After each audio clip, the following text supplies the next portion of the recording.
What's going on, everyone? Thanks for joining me here on Feature Junkie. My name's Ed, and today we're going to be talking about the new movie Ant-Man and the Wasp: Quantumania, directed by Peyton Reed, starring Paul Rudd, Evangeline Lilly, Jonathan Majors, Katherine Newton, and Michelle Pfeiffer. So the reviews are in, and they're kind of mixed, to be honest. IMDb has this movie rated as a 6.6 out of 10, Rotten Tomatoes has this as a 51%, and Metacritic has this as a 50 out of 100. I have a few things to say about this film, but before I do, if you could leave a like down below, I'd greatly appreciate that. Now let's get into the plot, courtesy of Rotten Tomato.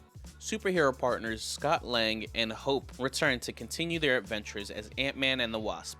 Together with Hope's parents Janet and Hank and Scott's daughter Cassie Lang, the family find themselves exploring the quantum realm, interacting with strange new creatures and embarking on an adventure that will push them beyond the limits of what they thought was possible.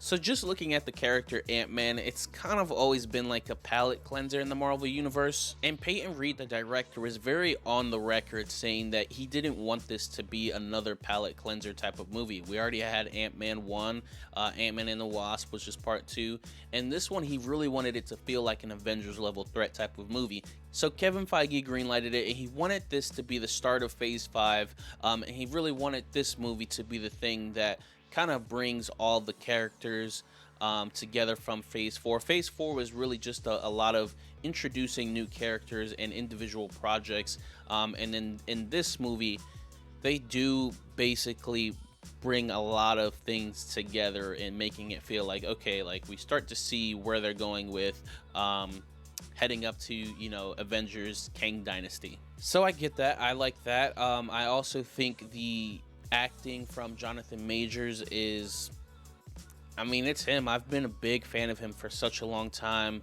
I love him in the movie Devotion. We're going to see him in Creed just in a few weeks as well. So this is really feeling like Jonathan Majors' coming out party. And I think in terms of what he was given in dialogue, he did the most of what he could with it, to be honest. Now, before I go into the dialogue, I do want to shout out Paul Rudd, obviously, just always being Paul Rudd, the whimsical, just fun dude that you just want to grab a beer with him. Michelle Pfeiffer really did a great job as well, elevating the role of Janet. And then after that, I kind of fall off with everything else in the film. I love the character of Hope and Wasp, but she doesn't really do anything in this film, and for this film to be called Ant-Man and the Wasp, it's just a little bit of a letdown. Also, the character of Cassie, I just wasn't feeling at all. It's just like, you're seeing all these crazy and weird things in the quantum realm, and it's just like, oh, okay, that's cool, like, you know, let's keep moving forward. And it's supposed to be an Avengers level threat type of film, and she doesn't really like respond to it as if it is. I think there's some cool, you know, visual effects in the film for sure, and I like some of the characters that they introduce, but at the same time there were some really wonky scenes with the visual effects. I got to see this in 3D, and I would say, you know, I would rather have seen it in just a standard version. It's a lot going on, and it just doesn't feel kind of conducive to what the story should be. And then when you add on the 3D element to that, it just comes off as a little bit too much, in my opinion. My biggest gripe with the film is the dialogue, to be honest. The writing just doesn't feel up to par of what the movie should be if it's an Avenger level threat. Like I said, I love Jonathan Majors. I think he himself elevates the role, but the writing that's given to him, it's nothing that makes you, you know, fear him that much. And he's got this big army around him that, you know, he's been stuck in the quantum realm for so long, so obviously he would be,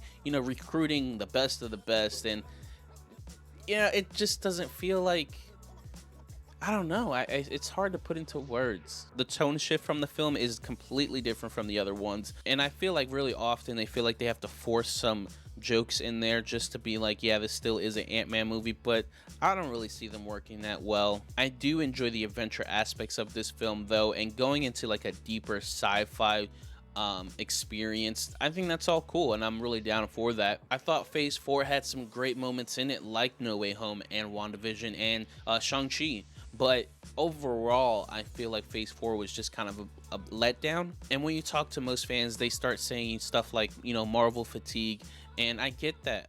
So you would think going into Phase 5, the first movie that comes out in Phase 5, you want it to be a smash, a banger, and when it's a little bit of a letdown, it feels like even more of a letdown. And I know most of this review was negative, but overall, it was okay. I think there's enough in the Jonathan Majors performance and Michelle Pfeiffer, and those kind of sci-fi elements where you can kind of tap into that and really like the film, and kind of cover up its mistakes, if you're going that route. But I really want to know what you guys have to say about this film. If you liked it, if you didn't, whatever your thoughts are, leave them in the comments down below. And if you haven't already, please like this video, subscribe, hit that notification icon down below so you know when I'm going live or dropping new content. And I want to thank you guys so much for joining me here today on Feature Junkie.